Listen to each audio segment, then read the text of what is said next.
contre, tu fais attention au fil. Hop. On va mettre ça comme ça. Ah. Tu touches pas le fil. Tac. Attention. Ah bah non. Et qui? Ah bah pour l'instant, je sais pas. Attends. Et qui? Je sais pas. Alors, est-ce que ça marche? Ah, il y a une personne, je ne sais pas qui c'est. Alors, bonjour, bonjour. Salut Johanna. Attends, alors j'arrive pas à tourner le truc correctement. Voilà, je pense que là ça va aller. Eh ben, j'espère que vous allez bien.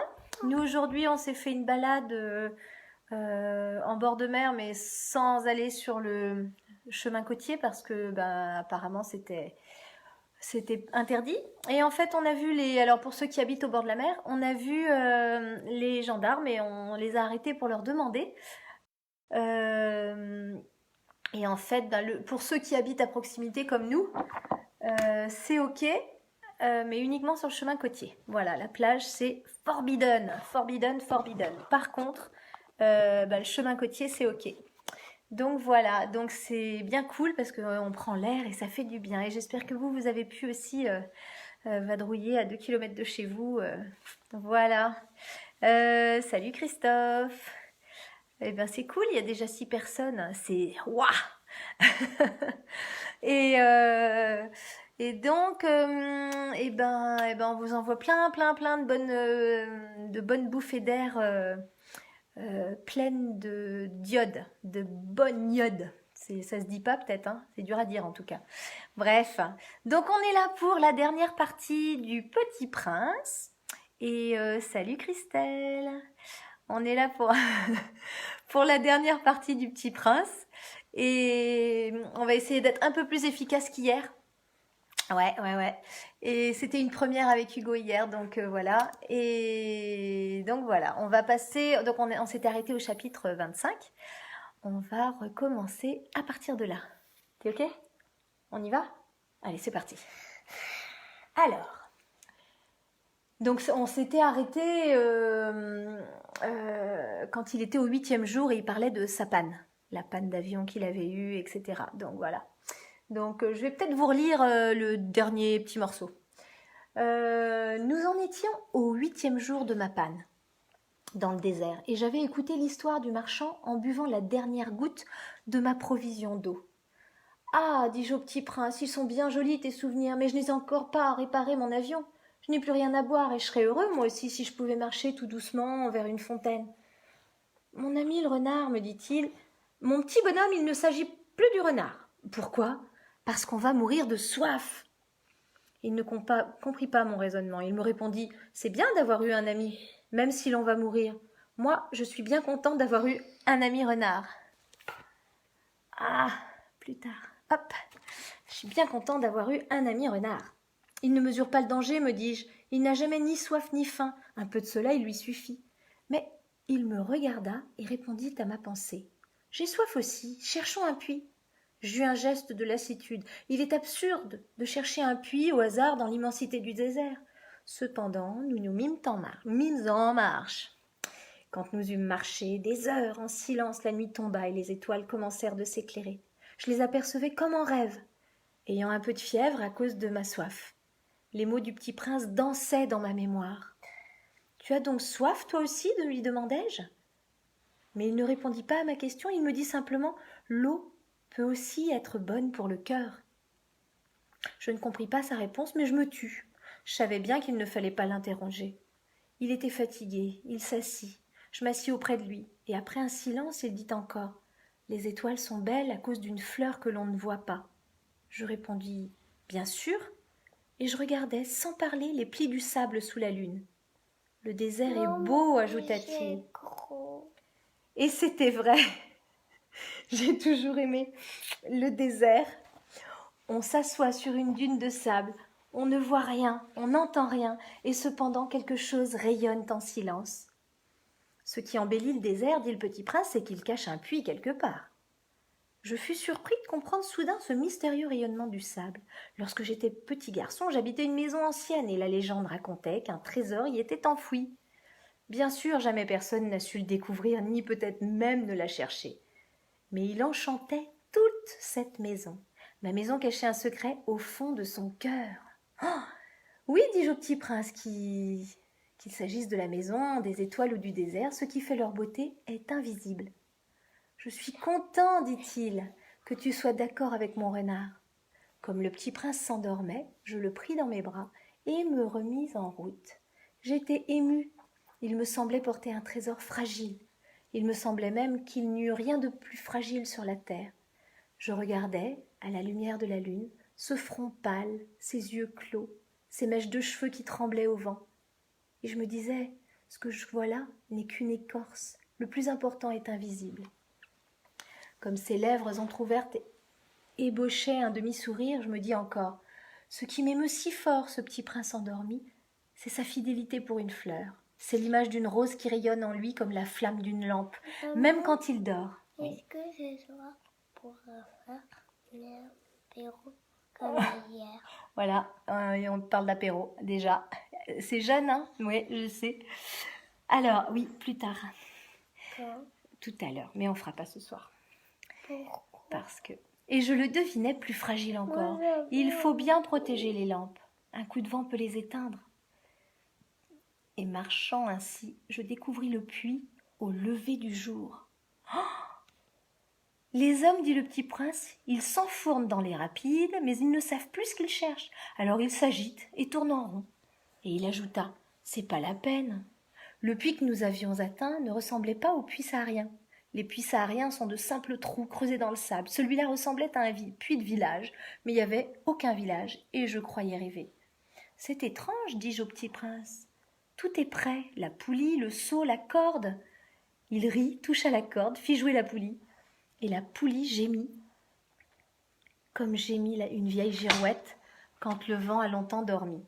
« Tu entends, dit le petit prince, nous réveillons ce puits et il chante. » Je ne voulais pas qu'il fît un effort. « Laisse-moi faire, lui dis-je, c'est trop lourd pour toi. » Lentement, je hissai le seau jusqu'à la margelle, je l'y installai bien d'aplomb. Dans mes oreilles durait le chant de la poulie, et dans l'eau qui tremblait encore, je voyais trembler le soleil. « J'ai soif de cette eau-là, dit le petit prince, donne-moi à boire. » Et je compris ce qu'il avait cherché. Je soulevai le seau jusqu'à ses lèvres, il but, les yeux fermés, c'était doux comme une fête. Cette eau était bien autre chose qu'un aliment. Elle était née de la marche sous les étoiles, du chant de la poulie, de l'effort de mes bras. Elle était bonne pour le cœur. Bonne pour le cœur. Comme un... Oh là là!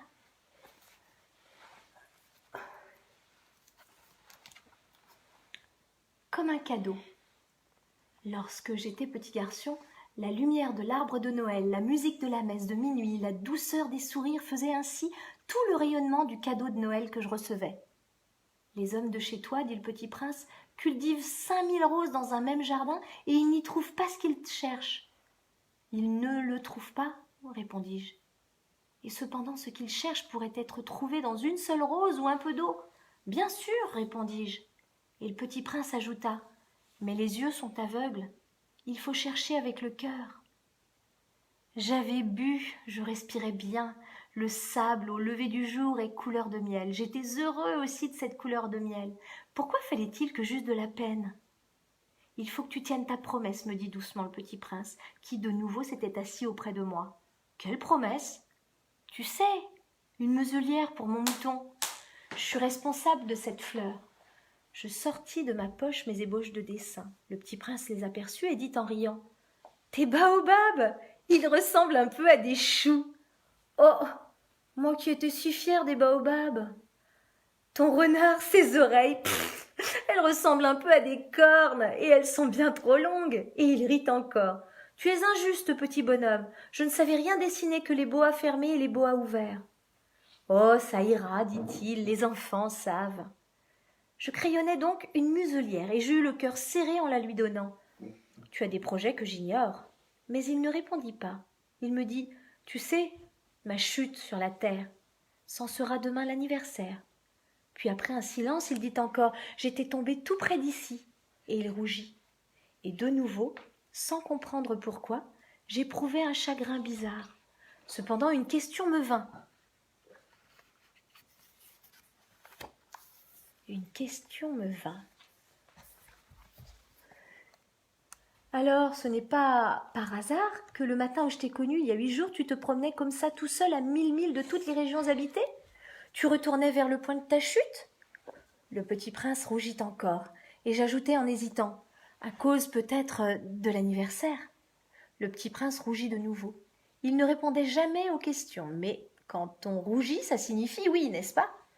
Ah, lui dis-je, j'ai peur. Mais il me répondit, tu dois maintenant travailler, tu dois repartir vers ta machine. Je t'attends ici, reviens demain soir. Mais je n'étais pas rassurée.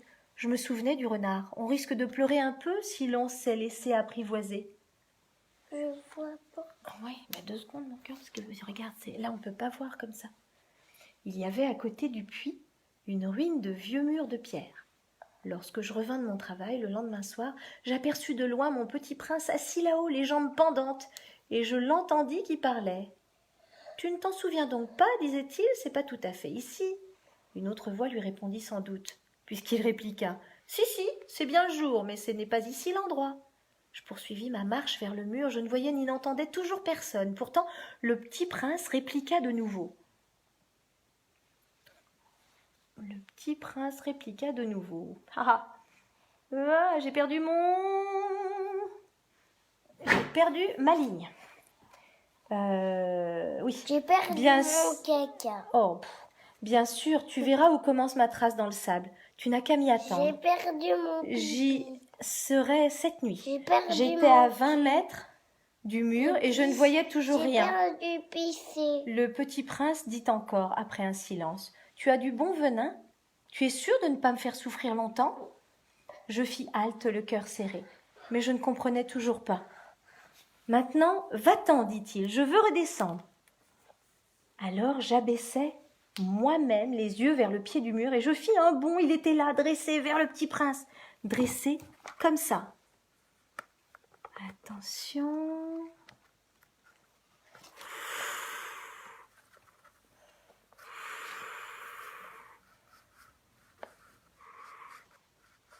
Comme ça, il était dressé.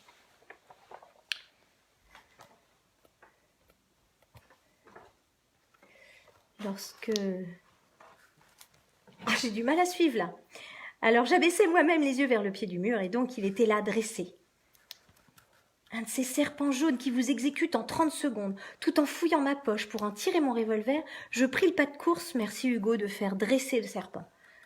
Mais au bruit que je fis, le serpent se laissa doucement couler dans le sable, comme un jet d'eau qui meurt, et, sans trop se presser, se faufila entre les pierres avec un léger bruit de métal.